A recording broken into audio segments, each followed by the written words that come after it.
नमस्कार प्यारे साथियों, मैं सुशील यादव आप सभी का स्वागत करता हूं, आप सभी का अभिनंदन करता हूं। दोस्तों, यूपी पुलिस ने कहा था कि हम 16 तारीख को आपके डीवीपीएसटी के एडमिट कार्ड दे देंगे और उन्होंने एक दिन पहले ही दे दिए हैं। देखते हैं कि आखिरकार कहां-कहां सेंटर गए और सबसे महत्वपूर्ण बात कि आपको डीवीपीएसटी में लेके क्या जाना है। दोस्तों, वीडियो को हर जगह शेयर कर दीजिएगा और एक बार चैनल को सब्सक्राइब भी कर लीजिएगा। मैं सीधा साथियों बिना किसी समय को जाया किए हुए सीधा मैं साथियों आ जाता हूँ यहीं पर कि आखिरकार आपको साथियों लेके क्या-क्या जाना है। तो दोस्तों, ये मैंने एक एडमिट कार्ड ही खोल रखा है और संभवतः आपको दिख रहा होगा। अगर नहीं दिख रहा हो तो बस आप इतना कीजिएगा, थोड़ी सी वीडियो की क्वालिटी को बढ़ा लीजिएगा। वैसे मैं पूरा प्रयास करूंगा कि आपको विजिबल रहे और इसको थोड़ा सा बड़ा भी कर लेते हैं जिससे कि आपको सब चीजें दिख पाए। ठीक है, हाँ इधर से कट रहा है तो इसको थोड़ा कम करते हैं। ठीक है, हाँ, तो साथियों चलिएगा। दोस्तों देखिएगा, पहली बात तो अगर हम बात करें सबसे पहले, तो अगर हम देखें साथियों इसमें जो डीवीपीएसटी में क्या है कि आपको एग्जाम टाइम का भी फोटो है, साइन है आपके। और ये जैसे कि साथियों उन्होंने दिया है, जन्म तिथि वगैरह दिया। डीवीपीएसटी से 30 दिसंबर की इनकी डीवीपीएसटी है ना। तो 30 दिसंबर की डीवीपीएसटी दे दी गई है और इनको साथियों सूरजपुर गौतम बुद्ध नगर, जैसे बच्चा अलीगढ़ का है तो मैंने कहा था आपको, अगर पिछली वीडियो देखी होगी, मैंने कहा था या तो आपको सेम डिस्ट्रिक्ट मिलेगा या फिर आपका पड़ोसी डिस्ट्रिक्ट मिल सकता है, और वही हुआ। ये होते हैं एक्सपेक्टेशन, और मैं भी आपके सामने सीधा सीधा ही खोल रहा हूँ। ये अलीगढ़ से है साथियों और इनका डीवीपीएसटी कहां पर है? गौतम बुद्ध नगर नोएडा में साथियों इनका डीवीपीएसटी है। नीचे आते साथियों इन्होंने एक यहाँ पर ये कह सकते हैं कि घोषणा पत्र दिया है जिसको आपको हस्ताक्षर करने हैं, उसके बारे में मैं भी आपको बता दूंगा, तारीख स्थान सब कुछ है। अब देखो साथियों, इसके अंदर आपको लेके क्या क्या जाना है, ये सबसे बड़ा पॉइंट है। तो दोस्तों इसके अंदर देखिएगा, फोटो पहचान पत्र सबसे पहले क्या है, इसमें ध्यान से सुनिएगा। फोटो पहचान पत्र रूप में आधार कार्ड लाएं। पहचान पत्र के रूप में 12 अंकों की पूरी संख्या वाला आधार कार्ड अनिवार्य है। मतलब आधार कार्ड आपको लेके ही जाना है। ऐसे नहीं कि एक आईडी कोई भी ले जाओ भैया, नहीं, आधार कार्ड अनिवार्य है। मतलब वो एक आधार कार्ड लेके जाना है, बाकी आगे हम पढ़ रहे हैं तो आधार कार्ड लेके जाना है। ऐसा नहीं कि सर मैं आधार कार्ड ना लेके जाऊं तो चल जाएगा क्या? नहीं चलेगा भाई, वो अनिवार्य है। ठीक है, आगे बढ़ते हैं।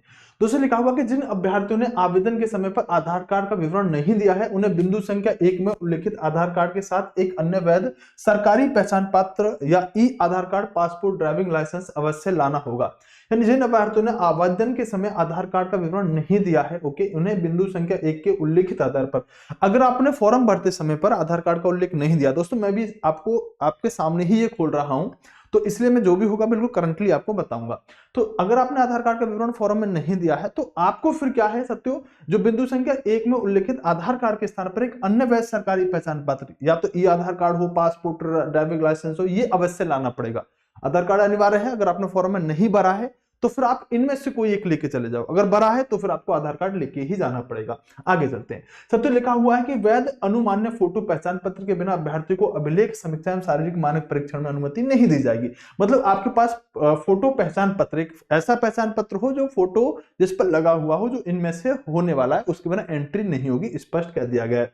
तो अभ्यर्थियों की पहचान स्थापित करने के लिए आधार का प्रयोग किया जाएगा। इसके लिए अभ्यर्थी अपेक्षित है कि अपना आधार कार्ड अपडेटेड और अनलॉक्ड लेकर समीक्षा दल के समक्ष साथियों प्रस्तुत होंगे। मतलब अपडेट होना चाहिए। ऐसा नहीं कि सर मेरा उस समय तो ये लिखा हुआ था, नाम में कुमारी था, कुमार था, वगैरह वगैरह, कुछ नहीं। वो अपडेट होना चाहिए। वो ऐसा नहीं होना चाहिए कि मैंने तो कर दिया है अप्लाई, नहीं, जो होगा वो आधार कार्ड साथियों एकदम से अपडेट होना चाहिए।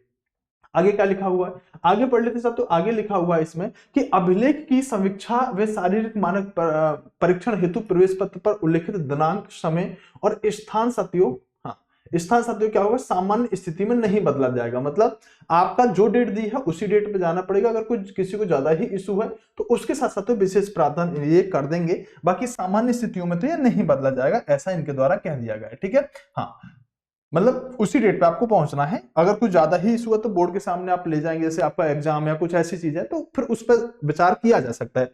अभिलेखों की साथियों, अभिलेखों की समीक्षा में शारीरिक मानक परीक्षा भर्ती प्रक्रिया के चरणों में से एक है। मतलब ये स्टेप भी एक भर्ती की प्रक्रिया का प्रोसेस है।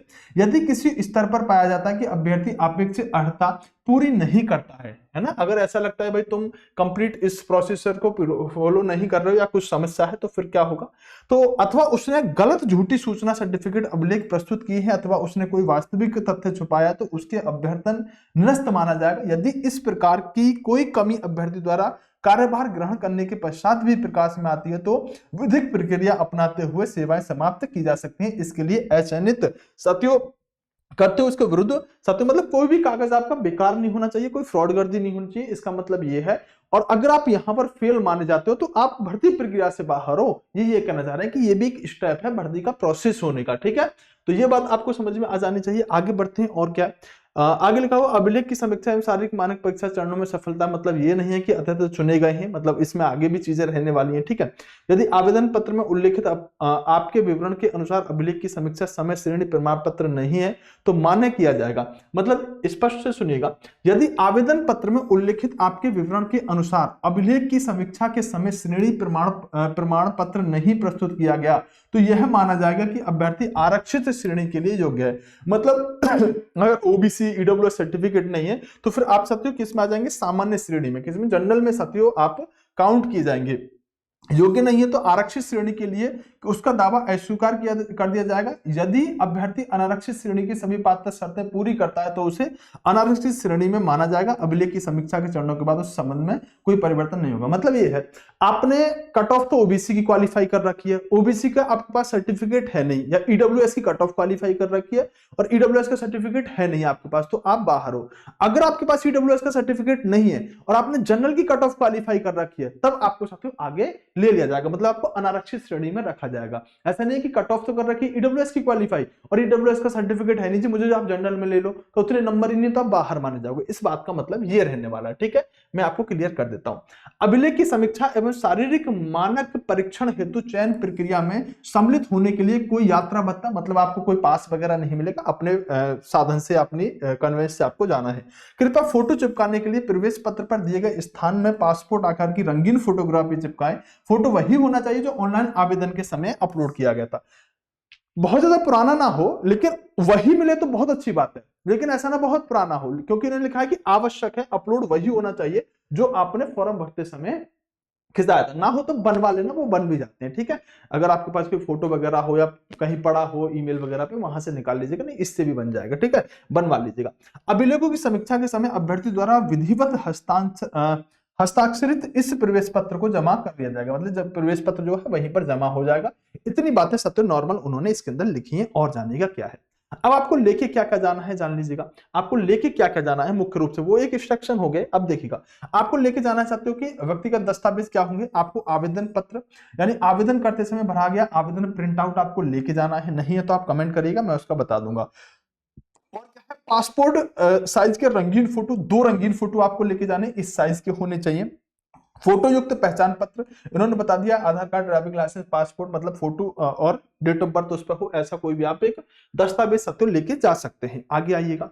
हाँ, और जानिएगा क्या है, शैक्षणिक योग्यता के, यानी कि साथियों आपके जो पढ़ने वाले हैं, तो हाई स्कूल की साथियों आपकी क्या होनी चाहिए, मार्कशीट होनी चाहिए, ठीक है। हाई स्कूल की मार्कशीट होनी चाहिए।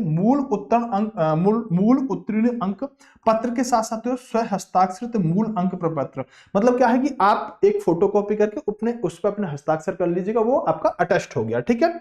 और मूल उत्तीर्ण प्रमाण पत्र के साथ साथ स्व हस्ताक्षरित उत्तीर्ण प्रमाण पत्र की छाया प्रति, मतलब क्या है साथियों, इसका मतलब है कि मूल उत्तीर्ण पत्र के साथ स्व हस्ताक्षरित मूल अंक पत्र की, और साथियों इसमें क्या लिखा है, प्रमाण पत्र, क्या है कि सनद और साथियों मार्कशीट की बात कर रहा है। अब तो एक पे ही होता है साथियों, तो आप एक कॉपी उसकी निकाल के ले जाएंगे, जिनका पहले का होगा वो दोनों पे करके ले जाएगा। सनद और मार्कशीट पहले अलग अलग आते थे। आगे बात कर लेते हैं दोस्तों। अब इंटरमीडिएट में क्या है, इंटरमीडिएट की भी साथियों वही लेके आना है, आपको ओरिजिनल भी लेके जानी। देखो, मूल उत्तीर्ण अंक पत्र के साथ स्व हस्ताक्षरित मूल अंक की छायाप्रति, मतलब सनद और मार्कशीट दोनों ही आपको इंटर की भी लेके जानी है। अब बात करेंगे एससी और ओबीसी वगैरह के लिए क्या प्रावधान किया गया, तो एक बार जल्दी से इसको भी देख लेते हैं।